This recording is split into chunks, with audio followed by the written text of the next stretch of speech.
So, Wall Street kicked off the week with another wave of selling. And yeah, investors are starting to feel it.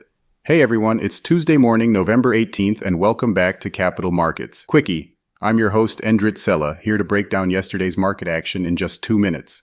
Quick note before we dive in. Today's episode is brought to you by AMF Capital Asset Management, Frankfurt. Learn more about our funds and strategies at amf-capital.de. Alright, let's get started. U.S. stocks dropped for a third straight day on Monday as doubts grew about whether the Federal Reserve will actually cut rates in December. The Nasdaq fell a little over 0.8%, the Standard & Poor's 500 slipped about 0.9%, and the Dow dropped roughly 1.2%, more than 550 points. A big part of the tension is all about Wednesday's earnings from Nvidia. This report is always a huge deal, but this time the stakes are even higher.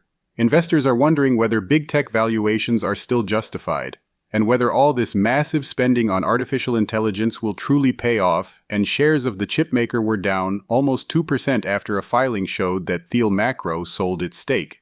But not everything in tech was gloomy. Berkshire Hathaway disclosed a nearly $5 billion position in Alphabet, one of the rare tech bets under Warren Buffett's leadership. Alphabet shares jumped about 3% as investors saw it as a vote of confidence in a sector that's been under pressure.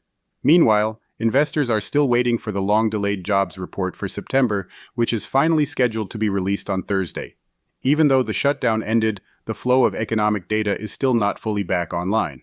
And that matters, because Fed officials have sounded more cautious recently, and traders are now pricing in only a 45% chance of a rate cut next month, down from 62% just a week ago. Retail earnings will also take center stage this week. Walmart kicks things off, followed by Home Depot, Target, Lowe's, and Gap, all of which should give investors a clearer picture of the American consumer heading into the holidays. And over in crypto, Bitcoin continues its slide. After hitting a record above $126,000 in early October, it has now dropped below $92,000. That's a big move lower, and it's raising questions about momentum across the entire crypto space. So yeah, markets are a little on edge. Between Nvidia earnings, the delayed data, and a more hesitant Fed, investors are looking for clarity wherever they can find it. Alright, that wraps up today's Capital Markets Quickie.